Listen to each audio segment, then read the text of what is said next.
अस्सलाम वालेकुम। Pakistan super league के 10वें एडिशन की स्पेशल ट्रांसमिशन हमसे क्रिकेट में खुशामदीद। मैं हूं अनम अहमद और मैं हूं नजमुत साकिब। क्लियरमैन प्रेजेंट्स हमसे cricket empowered by Sunsilk and Telenor Pakistan. Pakistan super league के मेगा इवेंट में 6 टीमें मैदान में हैं। गुज़िश्ता रोज इवेंट के 8वें मैच में कराची किंग्स ने जेम्स विंस की निस्फ सेंचुरी की मदद से एक तरफा मुकाबले में कोयटा ग्लैडिएटर्स को 56 रन से शिकस्त देकर पॉइंट्स टेबल पर तीसरे नंबर पर अपनी पोजीशन मुस्तहकम की है। इस मरतबा कप्तान डेविड वार्नर का बल्ला भी खूब चला है और टिम साइफर्ट के साथ पार्टनरशिप के साथ साथ रन स्कोर किए। इसके अलावा इरफान खान ने 17 जबकि मोहम्मद नबी 18 रन के साथ नुमाया रहे।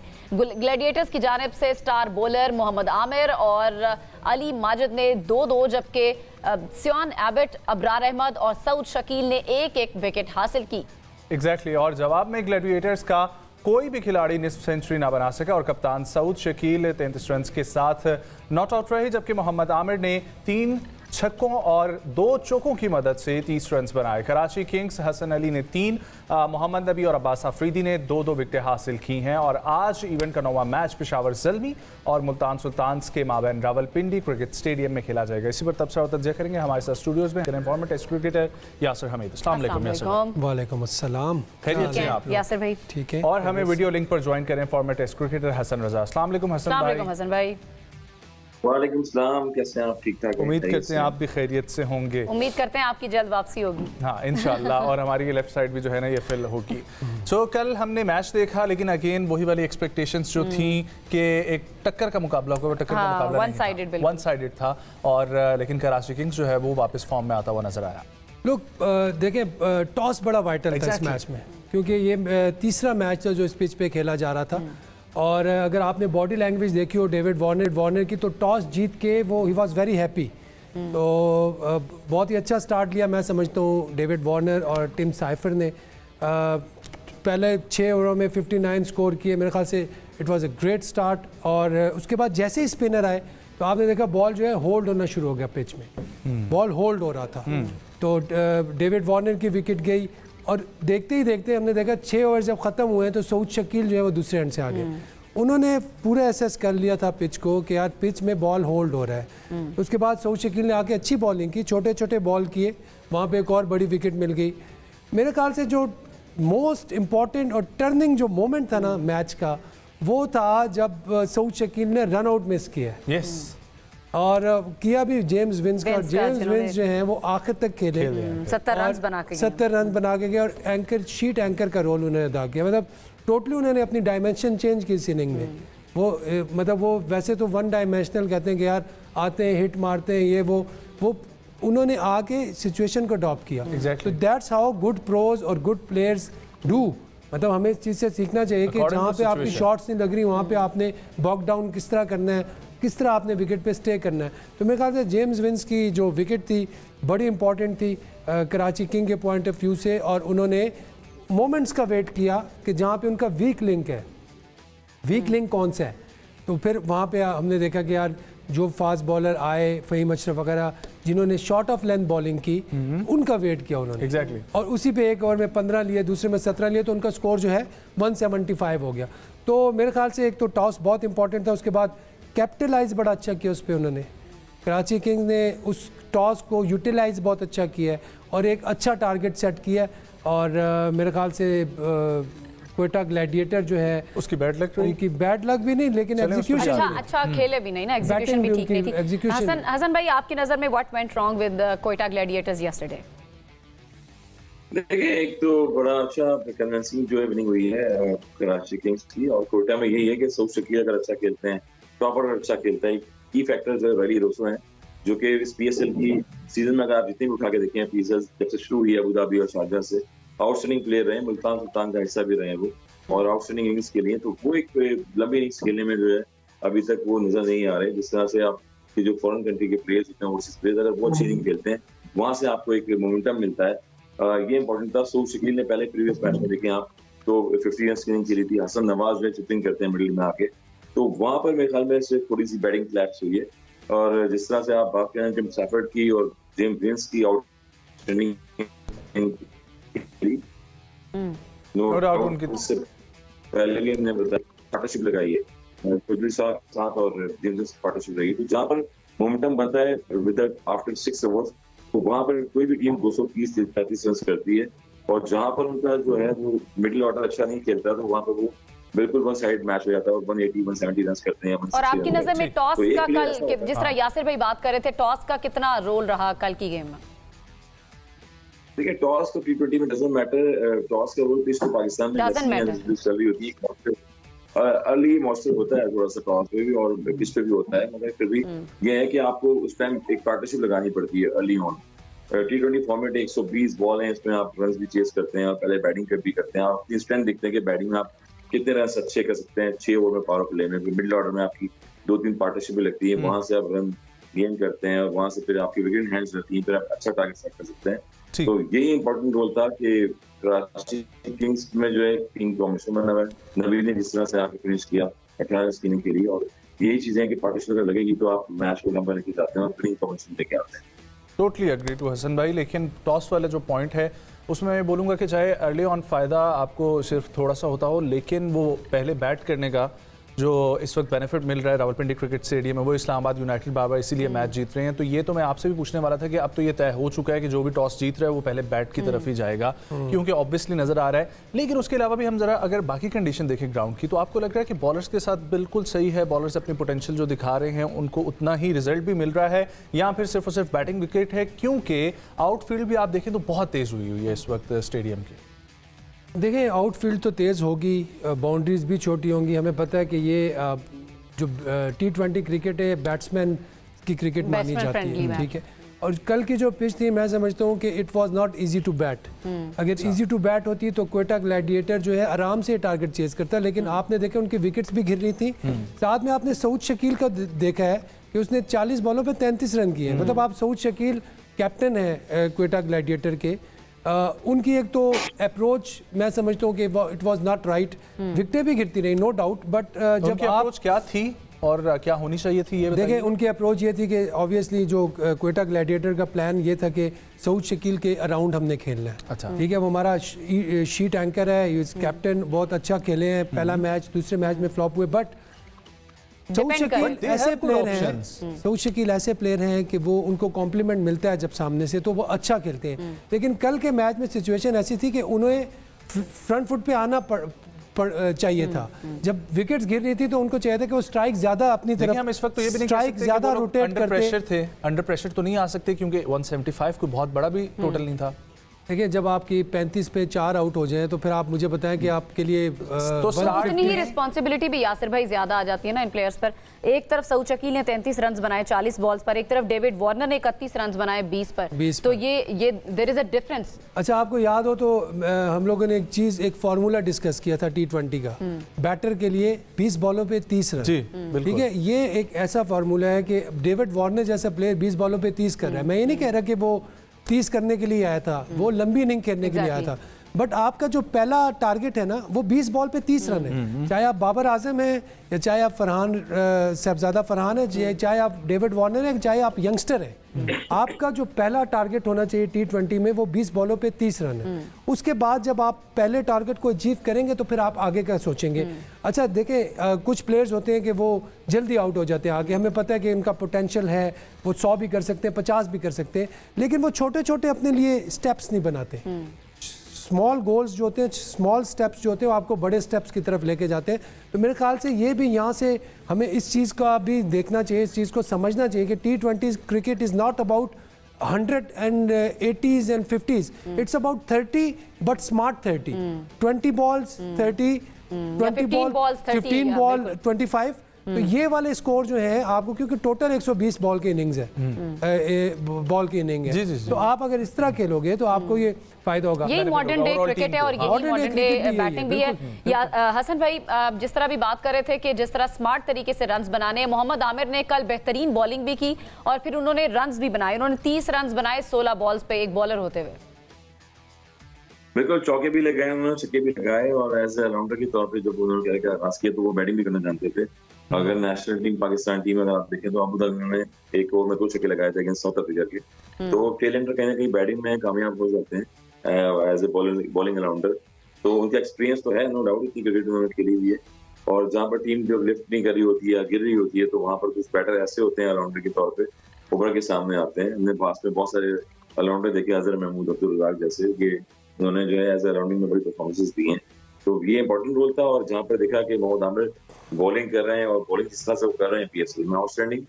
जितने भी प्लेयर्स थे जो जूनियर्स खेल रहे हैं उनको बड़े मौके मिल रहे हैं एशिया कप में खेले, पाकिस्तान टीम में भी खेले हैं, मगर मोहम्मद आमिर वाहिद ऐसे प्लेयर हैं जिनको भी एक चांस नहीं मिल रहा है। सारे कमबैक करके टीम में आ गए, मगर वो चेंज ऑफ पेस करते हैं, वेरिएशन से बॉल करते हैं, एक्सपीरियंस बहुत हो गए। तो मेरे ख्याल में अभी भी वो अपनी जो एबिलिटी है उस पर कंट्रोल रखा हुआ उन्होंने, और वो फ्रेंचाइज की जितनी भी क्रिकेटर दुनिया में खेल रहे होते हैं, तो एक्सपीरियंस होता है क्रिकेट में, और वहाँ पर एक्सपीरियंस का मुजाहरा उन्होंने किया है। बॉलिंग में अगर आप देख लें तो चेंज ऑफ पेस करते हैं, स्लो वन करते हैं, आउट कटर करते हैं, लेग कटर भी करते हैं। तो ये चीज होती है एज ए प्रोफेशनल तौर पे आपको कहीं ना कहीं फ्रेंचाइज के लिए और अपनी एक रेपुटेशन के लिए खेलना पड़ता है, तो उन्होंने एबिलिटी शो करी है। नो डाउट मोहम्मद आमिर की बॉडी लैंग्वेज से ही पिछले तमाम मैचेस में नजर आ रहा है कि वो परफॉर्म कर। सिर्फ बैटिंग उन्होंने अच्छी की, 2 विकेटें भी यासिर भाई उन्होंने ली हैं, उनकी जो बैटिंग इनिंग है उसको आप किस तरह से एनालाइज करेंगे? देखिए, Mohammad Amir is very important cricketer in T20 cricket, और जिस तरह का वो नया बॉल करते हैं उसको सरवाइव करना और उस पर रन करना बड़े प्लेयर्स का ही काम है। मतलब हमने देखा बड़े बड़े प्लेयर्स को वो फंसाते हैं अपनी वेरिएशन से, स्विंग है उनके पास, स्लो ओवर, और बैटिंग में जो उन्होंने इंटेंट शो की, उन्होंने एक मैसेज दिया अपने टीम के बैटर्स को कि दैट्स हाउ यू प्ले। मतलब आप T20 क्रिकेट में आप बॉक डाउन नहीं हो सकते, you have to be very proactive on a pitch. और दूसरा देखें, आप अगर ये देखें तो Karachi kings were very smart in the field. हमने पहले भी ये बात की थी कि डेविड वार्नर के आने से उनको एक चीज़ का फ़ायदा होगा कि they will be thinking ahead. Exactly. और वही हुआ, नजर आ रहा है। वही हुआ जिस तरह हमने फिल एलन को देखा, उन्होंने एक बॉल छक्का मारा मिड ऑफ के ऊपर से, मिड ऑन पीछे लेके स्लो बॉल करवाई पिच में, ठीक है, स्लो बॉल करवाई अमीर हमजा से, और मिड ऑन में आउट होके वो चले गए। तो इट मीन्स कि ये होता है प्लान जो आपका वर्क करता है, एग्जीक्यूशन इसको कहते हैं। तो मेरे ख्याल से वही टीमें जीतती हैं जो प्लान को एग्जीक्यूट करना जानती है T20 में। अच्छा, मोहम्मद आमिर की बात करें थे, कंट्रोवर्सी भी कुछ दिन पहले एक हुई कि मोहम्मद आमिर से सवाल हुआ कि अगर आपके सामने IPL हो और दूसरी तरफ PSL हो तो आप किसको चूज करेंगे? उन्होंने कहा मैं IPL को चूज करूंगा। तो एक प्रोफेशनल क्रिकेटर के तौर पर आप इसको किस तरह से देखते हैं कि क्या एज अ प्रोफेशनल क्रिकेटर आपकी प्रायोरिटीज क्या होनी चाहिए? और फिर नेशन तो है ही। देखिए, Mohammad Amir, we all know that he is UK national now, और उनके पास he is a passport holder. उनको अगर अपॉर्चुनिटी मिलती है IPL में खेलने की तो will definitely go and play, और मेरे ख्याल से खेलना भी चाहिए। कोई इसमें एज अ प्रोफेशनल प्लेयर मेरे ख्याल से कोई इसमें बुराई नहीं है, ये उनका अपना ओपिनियन है। अगर उनको IPL अच्छी लग रही है तो यस एग्जैक्टली। और हाँ, इसमें एक आप ट्विस्ट ये डाल सकते हैं कि इस वक्त का जो सीजन PSL एंड IPL बराबर में चल रहा है, फिर एक ट्विस्ट हो सकता है कि किसको चूज करेंगे, वरना अदरवाइज अगर अलग-अलग हो तो I don't think so as a professional he has कोई ऑल प्रॉब्लम होगी। राइट्स। लेकिन जहां पेट्रियोटिक होके कुछ लोग कहते हैं कि हम नहीं जाएंगे, हम अपने मुल्क की एक लीग हो रही है, हम उसको प्रायोरिटी देंगे, पैसा इतना इंपॉर्टेंट नहीं है, बड़ी लीग इतनी इंपॉर्टेंट नहीं है। अगर कंपैरेटिवली अगर बात करें, इस तरह का कोई टाइम आता है जहाँ पे उनको एक चूज करना हो, तो फिर वहाँ पे आप होते तो आप क्या चूज करते? आपके पास दोनों ऑप्शंस अगर हैं। मेरे पास होते तो ऑब्वियसली मैं PSL को चूज करता। एग्जैक्टली। चलें, ठीक हो गया। हम लोग बॉलिंग की बात कर रहे हैं, और बॉलिंग के अंदर जब हम लोगों ने देखा मोहम्मद आमिर परफॉर्म कर रहे हैं, वहीं पर कराची किंग्स की जानिब से एक शानदार परफॉर्मेंस हसन अली ने दिखाई, और मुझे देख के बहुत अच्छा लगा कि हसन अली कमबैक कर रहे हैं। बिल्कुल, बॉल की वेरिएशन भी नजर आ रही है, और फिर वो ना एक प्लेयर के अंदर बॉडी लैंग्वेज से बहुत इफेक्ट होती है सारी टीम, और वो उसको पॉजिटिवली लेना शुरू कर देती है। तो आप पे पहले उससे कमेंट और फिर हसन भाई की तरफ। बहुत अच्छा सवाल किया आपने हसन अली के हवाले से, और Hasan Ali is a top wicket taker now for in PSL। उनकी जो एनर्जी जो अपनी इंजेक्ट करते हैं टीम में विकेट लेके, जो उनकी सेलिब्रेशन है, पॉजिटिव एनर्जी टीम में डालती है। ये this is something out of box, और this is something you know every team wants कि उनके पास तरह का प्लेयर हो कि जो एनर्जी जो है वो इंजेक्ट करे टीम में। और आप देखिए इकोनॉमी भी अच्छी, इकोनॉमी अच्छी उनकी। देखिए मैचेस 85 मैचेस में 116 विकेट्स, आई वाज सीइंग कि इट्स अ ग्रेट परफॉर्मेंस। और उनकी जो रिदम लग रहा है इस वक्त बॉलिंग में, कल जिस तरह उन्होंने आउट किया हसन नवाज को, जो कि अनफॉर्चुनेटली वन डायमेंशनल खेल रहे हैं, उन्होंने एक सेंचुरी भी की है, लेकिन 4 शून्य वहाँ पे लिए और 2 शून्य उनके इनका मतलब है हो गए, 0। तो मेरे ख्याल से उनको भी सोचना पड़ेगा कि किस तरह उन्होंने अपनी गेम को आगे लेके चलना है। आपने वो देखा मोमेंट जब उन्होंने अबरार अहमद को आउट किया, हाँ, और फिर उनके स्टाइल को कॉपी किया। ठीक है हसन भाई, यही सवाल आपसे, आप किस तरह से देख रहे हैं? हसन अली ने कल 3 विकेट लिए 27 रन देकर 4 ओवर्स में। देखिए, एक सेलिब्रेशन होती है, और सेलिब्रेशन जितनी भी जैसी भी होती है किसी भी बॉलर की, तो वो इंट्रोडक्शन होती है, बहुत बड़ा उसका एक इसका सिग्नेचर साइन होता है। और हसन अली का सिग्नेचर साइन यही रहा है कि जब उन्होंने विकेट्स लिए हैं तो एक जितने भी यूथ है, हमारे यंगस्टर्स हैं, उनको फॉलो करना शुरू हो गए as a youngsters. Fast bowling में जब वो नए आए थे 2018 में, देखिए आप, सरफराज जब कैप्टन थे चैंपियंस ट्रॉफी में, तो उन्होंने वहां से अपना स्टार्टिंग शुरू किया। और जब उनका पेस भी बड़ा अच्छा था उस टाइम पे, फिर वो जितना एनर्जी से एज ए ऑलराउंडर आए हुए थे, उन्होंने बड़ी विकेट्स भी ली और ब्रेक थ्रू दिए पाकिस्तान के लिए भी। और पीएसएल का स्तर है, इस्लामाबाद की तरफ से खेलते रहे, उसके बाद कंसिस्टेंसी दिखा के रखी है, तो ये मोमेंटम बड़ा अच्छा है। इससे पहले 4 उन्होंने विकेट्स भी लिए हैं 28 रन देके। तो कहीं ना कहीं मैंने पहले भी बताया कि जब भी आप फ्रेंचाइज में खेल रहे होते हैं और कहीं पर भी एक रेपुटेशन के लिए खेलते हैं, दुनिया की लीग में भी जाके खेलते हैं, तो अपनी रेपुटेशन के लिए खेलते हैं और परफॉर्म करते हैं वहां पर। तो हर एक प्लेयर इंडिविजुअली जो है अपनी इंडिविजुअली रिस्पेक्ट के लिए, परफॉर्मेंस के लिए खेलता है। तो अगेन पाकिस्तानी पिचेस हैं, वहाँ पर वेयर एंड टेयर होता है, वहाँ पर चेंज ऑफ पेस होती है, वेरिएशन होती है। तो एक्सपीरियंस बॉलर मोहम्मद आमिर, हसन अली जैसे बॉलर्स हैं, तो ज्यादातर ओवरसीज प्लेयर खेल रहे हैं हमारे। और कोई भी हल्का बॉलर कोई आता है तो कोशिश करते हैं ओवरसीज जो बैटर है कि कोई लूज बॉलर हो, कोई इमर्जिंग प्लेयर हो, उसको ढूंढे और उसको छक्के लगाए। तो ऐसे एक्सपीरियंस बॉलर जो है बड़े करामत होते हैं, जो अपने आप को यूटिलाइज करना भी जानते हैं और चेंज ऑफ पेस करते हैं ऐसे जिस पर जहाँ पर ज्यादा पेस नहीं होता। और जब आपके मुल्क का क्रिकेटर कम बैक कर रहा होता है हसन भाई, तो देख के अच्छा भी लगता है, चाहे वो बैट्समैन हो चाहे बॉलर हो। बिल्कुल कम बैक करना चाहिए, क्योंकि पाकिस्तान में अगर आप देखें तो हम रिलायबल जो है नसीम शाह पे हैं, रिलायबल हुसैन शाह पे हैं, रिलायबल उन यूथ यंगस्टर्स पे हैं जो पाकिस्तान में वो जो उनकी रिप्लेसमेंट है हमें एज ए फास्ट बॉलिंग में नहीं मिल रही है। और मोहम्मद अली को हमने टेस्ट लाया, बहुत सारे प्लेयर्स को ऐसे फास्ट, जमान खान जैसे प्लेयर्स हैं, और टेस्ट बॉलिंग हमें नहीं मिल रही है। और वो जो कमांडिंग बॉलिंग होती है वो पाकिस्तान के कैरियर में जो 90s में होती थी वो बॉलिंग नहीं मिल रही है। तो मेरे ख्याल में एशिया कप हो गया, T20 हो गया, आगे दोबारा और क्रिकेट इतनी आ रही है, तो आपको 2-3 फास्ट बॉलर ऐसे चाहिए कि वापस आके जो है एनर्जी लेवल पाकिस्तान क्रिकेट में एज ए बॉलिंग यूनिट में गेम करें।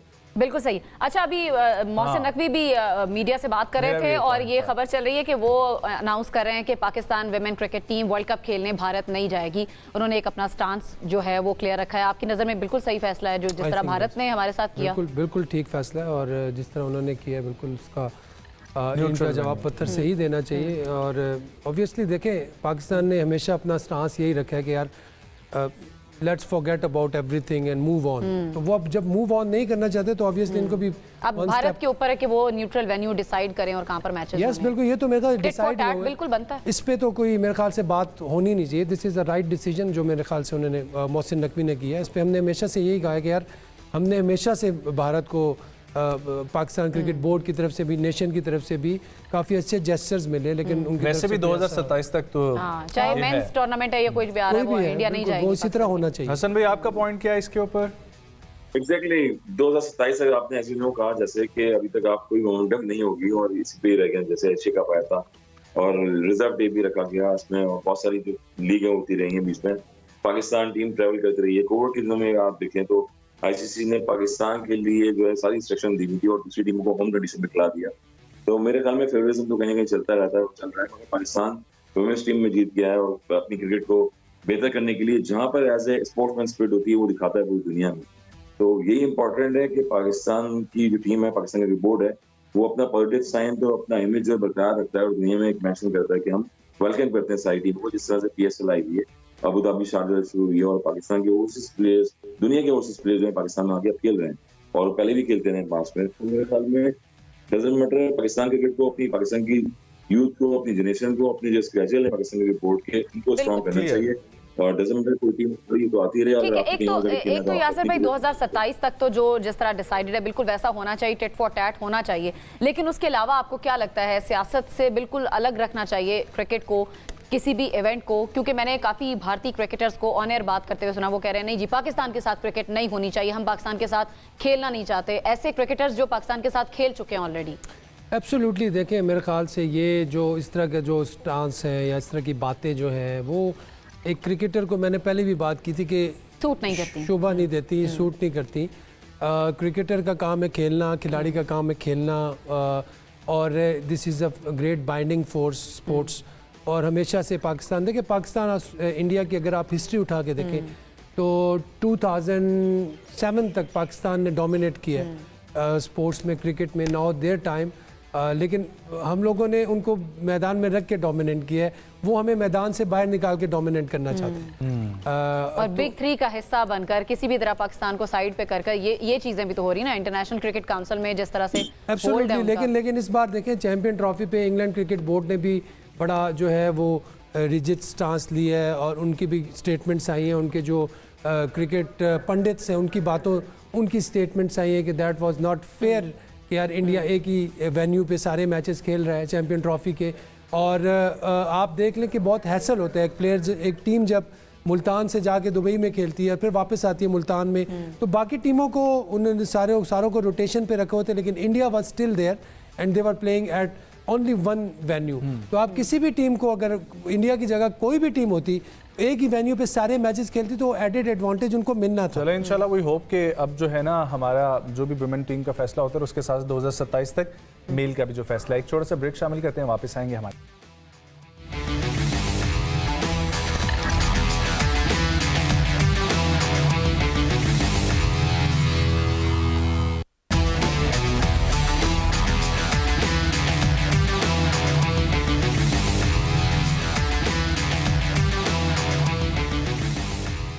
ओके जी, वेलकम बैक। बात हम कर रहे हैं कोयटा और कराची के कल होने वाले मैच की।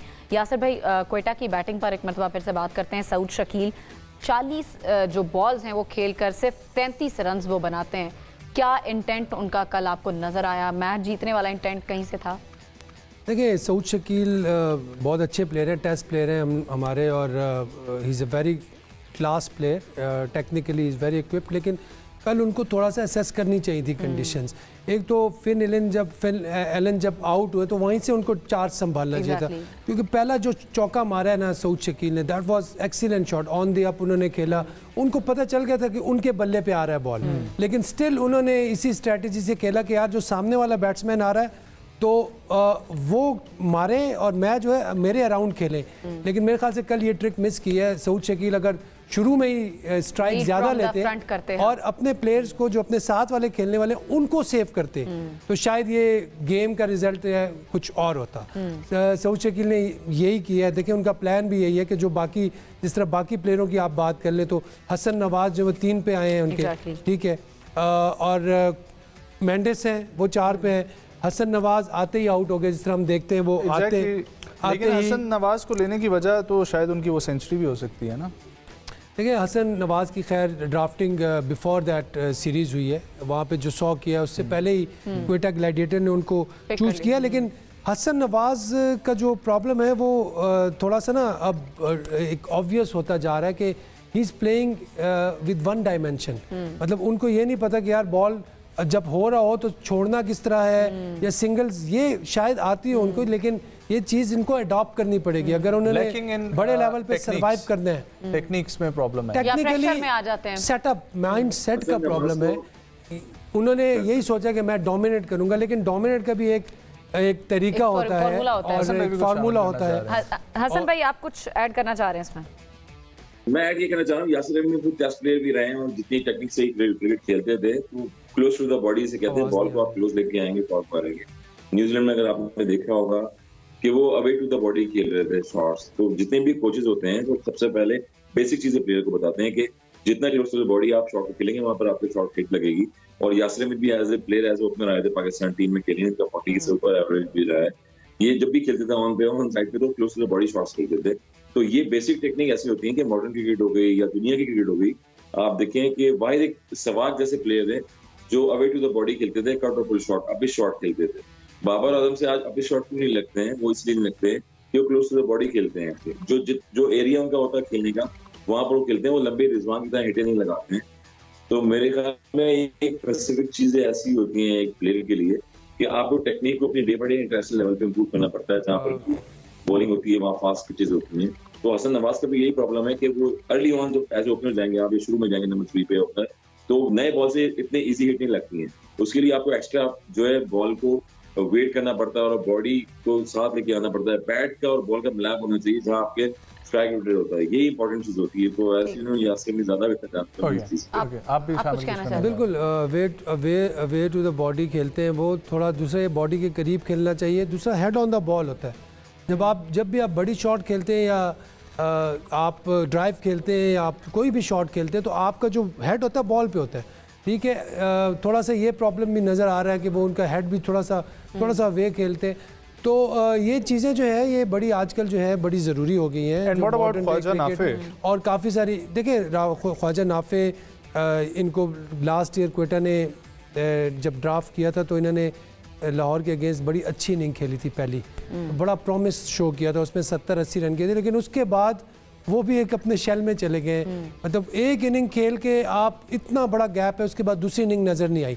मतलब ये पूरा PSL गुजरा है, फिर उसके बाद अब ये दूसरा PSL आ रहा है, बीच में शायद फर्स्ट क्लास में रन्स वगैरह किए हैं। बट मैं ये पूछना चाह रहा था कि इन प्लेयर्स के डोमेस्टिक में क्या कंडीशन है? देखें, डोमेस्टिक में तो अपनी अपनी टीमों से खेल के रन वगैरह कर रहे हैं, लेकिन प्लेयर अपना रास्ता खुद ढूंढते हैं रन्स करने का। They have to find their own way. मतलब इनको तो चांस मिल रहा है, प्लेटफॉर्म मिल रहा है, ठीक है, जनरसली उनको एक मैच पे मैचेस मिल रहे हैं, but they have to find the way. क्योंकि आप पे वो इन्वेस्ट कर रहे हैं तो आपको उसका रिजल्ट देना है, आपने परफॉर्म करना है, आपने प्रूव करना है। अगर आपको आज ड्राफ्ट किया तो कल आपकी जगह कोई और हो सकता है। तो ये एक बड़ी इंपॉर्टेंट एस्पेक्ट होता है। हम जब खेलते होते थे, यकीन करें, एवरी मैच लास्ट मैच लगता था। पाकिस्तान के लिए खेलें या डिपार्टमेंट के लिए खेलें, एवरी मैच ये होता था कि यार this is our last match, पूरी इंटेंट के साथ खेलते तो आप अपने जब सर्वाइवल के साथ खेलोगे, आप ऑन द एज रह के खेलोगे तो आप डिफरेंट रिजल्ट दोगे, आप हीरोइक्स करोगे। सही है। फहीम अशरफ की मैं हसन भाई बात करना चाहूंगी, उनका क्या आपको रोल लग रहा है इस वक्त? वो भी रन नहीं कर पा रहे, 3 रन कल भी बनाए उन्होंने, आउट हो गए।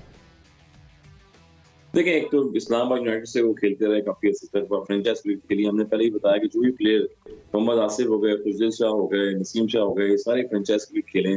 और लाहौर के अंदर में जमान खान हो गए, ये प्लेयर ऐसे आए कि उन्होंने फ्रेंचाइज लीग में परफॉर्म किया है।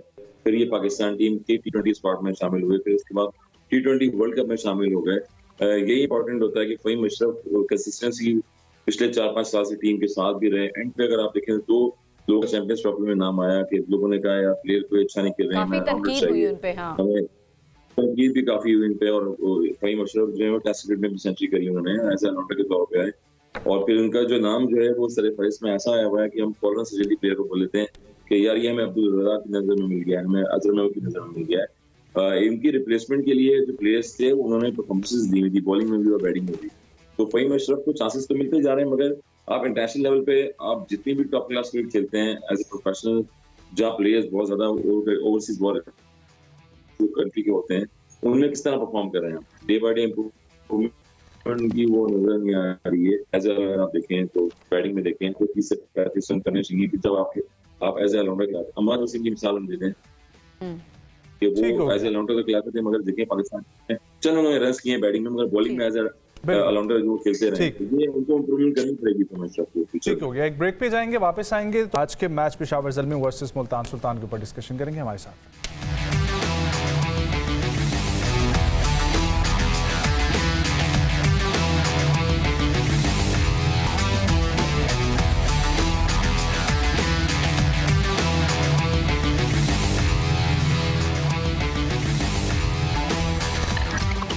Welcome back once again. आज रावलपिंडी क्रिकेट स्टेडियम में खेला जाएगा मैच लास्ट की 2 टीम्स मुल्तान सुल्तान और पेशावर ज़ल्मी के माबैन। क्या एक्सपेक्टेशंस हैं आपकी पेशावर ज़ल्मी से? अच्छी एक्सपेक्टेशंस है। और मैच किससे? दोनों टीम से, पेशावर ज़ल्मी और मुल्तान अभी तक की कारकर्दगी देखने के बाद भी देखें, टीम टैलेंट तो है टीम में, और टीम में पोटेंशियल भी है। अगर हम ये कहें कि यार बाबर आजम रन नहीं कर सकता या साइम अयूब कुछ कर नहीं सकता, तो this is something no one will believe. तो दोनों में पोटेंशियल है, बात ये एग्जीक्यूशन की। अब कल हमने देखा टीमें दोनों अच्छी थी, क्वेटा और कराची की, लेकिन एग्जीक्यूशन कराची की अच्छी थी, तो रिजल्ट उनके फेवर में आया। तो this is very important game for Multan sultan and Peshawar Zalmi, क्योंकि जो टीम जीतती है तो वो साइकोलॉजिकल एज ले लेगी, क्योंकि बॉटम पे रहना ना इट्स सेल्फ प्रेशर। कि यार हम बॉटम से बॉटम में ही न चले जाएं। तो खैर यहाँ पे तो ऐसा कोई सिस्टम नहीं है ये कि बॉटम में रहने की लड़ाई होगी या बॉटम से निकलने की लड़ाई मेरे होगी? ख्याल से टॉप 4 की अब आहिस्ता आहिस्ता ना 2 मैचेस के बाद टॉप 4 में की पोजीशन जो टेबल है वो क्लियर होता जाएगा। अभी हमारे सामने जो टेबल है इसमें इस्लामाबाद यूनाइटेड जो है वो कंफर्ट जोन में है, फिर लाहौर कलंदर कंफर्ट जोन में चली गई और कल कराची किंग्स भी कंफर्ट जोन में चली गई। बट पेशावर ज़ल्मी का आज फिर इम्तिहान है। आज का मैच अगर वो हार जाते हैं तो दिल भी लॉट ऑफ ट्रबल, और मुल्तान सुल्तान भी अगर हार जाती है तो उनका भी तीसरा मैच है, वो भी तो तीसरा भी मुश्किल, और उनकी एक्सपेक्टेशन बहुत हाई है इस दफ़ा मुल्तान सुल्तान की, क्योंकि उनके जो ऑनर है अली तरीन is very much involve with the team, और ऑब्वियसली सारे ऑनर्स इन्वॉल्व हैं, लेकिन सोशल मीडिया पे भी हम देखते हैं कि अली तरीन जो है वो बड़े प्रोएक्टिव रहते हैं, बड़े यू नो उनकी आ रही होती हैं चीज़ें। तो लेट्स सी कि क्या होता है। क्रिटिसाइज भी वो करते रहते हैं, लेकिन हसन भाई आपकी नज़र में कौन सी टीम बेहतर है? बिल्कुल स्ट्रॉन्ग टीम तो देखें, दोनों टीम होती हैं, जितनी भी फ्रेंचाइज हैं, 6 फ्रेंचाइज हैं PSL में, और जिस तरह से खेल रही हैं वो जीतने के लिए खेलते हैं ऑब्वियसली। मगर मुल्तान सुल्तान में रिजवान कैप्टनसी कर रहे हैं, जेटिक कैप्टन है, सेंचुरी भी कर चुके हैं। उस्मान खान ने फास्टेस्ट 50 की है, सेंचुरी भी की है PSL सीजन में, इसी वजह से वो कंसिस्टेंट पाकिस्तान टीम में भी रहे। तो मेरे ख्याल में यही है कि मुल्तान सुल्तान का पल्ला भारी रहेगा, और टीम कॉम्बिनेशन है, और फ्रंट पे लीड जब कर रहे होते हैं, behind the stumps as keeper भी है रिजवान, तो आज कोशिश करेंगे कि वो फाइट करें। और पेशावर ज़ल्मी की टीम जो है वो स्ट्रगल भी कर रही है, कॉलिन कैटमोर हो गए, जितने टॉप ऑर्डर देखें आप तो वो टोटली फ्लॉप हो रहे हैं, बाबर आजम पे रिलायबल हुए हैं मिडिल में, और लेकिन आपको रिजवान की कैप्टनसी पे ज्यादा भरोसा है बाबर की निस्बत? ऑब्वियसली बिल्कुल, क्योंकि रिजवान जो है वो T20 के फॉर्मेट में बड़ा अच्छा एग्जीक्यूट करते हैं, as keeper behind the stumps हैं, और Babar no doubt Babar Rizwan Pakistan team में साथ भी कॉम्बिनेशन में खेलते रहे, मगर रिजवान की जो एनर्जी लेवल है T20 में वो ज्यादा नजर आता है, और फिर मुल्तान सुल्तान से ही वो खेलते हुए आने का सिस्टम PSL, तो ये स्ट्रॉन्ग एक एज है उनको कि वो जब टीवी गिरवी होती है तो ज़्यादा एक बूस्टअप होता है, और as a captain Pakistan team को लीड कर रहे हैं। डजंट मैटर पाकिस्तान टीम वो एज ए कैप्टन टीमों में आ रहे सीरीज, मगर एक कॉन्फिडेंस लेवल का हाई है। तो यासर भाई आप भी अपनी टीम बताएं। आप हसन भाई ने तो कह दिया मुल्तान उनकी नजर में आज रिजवाना और कप्ताना मेरी जाना का मैच आपका दिल पेशावर ज़ल्मी, जान दिल पेशावर ज़ल्मी, जान मुल्तान सुल्तान। तो अब सवाल करें आप, बताएं ना, कोई एक टीम पिक करें आपकी फेवरेट। एक टीम, अच्छा ठीक है, मैं पेशावर ज़ल्मी के साथ। अभी चेंज नहीं करनी आपने, आखिरी मिनट चल रहा है। जिगरा दी नहीं, अच्छी बात है, और बस उम्मीद करते हैं कि मैच जैसा भी हो अच्छा हो, एक तगड़ा एक थ्रिलिंग मैच हम देखना चाहते हैं, और फिर आगे से चेज करने के लिए टीम भी जो है ना बहुत अच्छी हो। हसन भाई ने चूज किया मुल्तान सुल्तान, तो ये तो बड़ा मजे का है कि हमारे पास भी 2 बिल्कुल ऑपोजिट टीम्स हो गई हैं। मुलाकात होगी कल, अपना बहुत सारा ख्याल, अल्लाह हाफिज।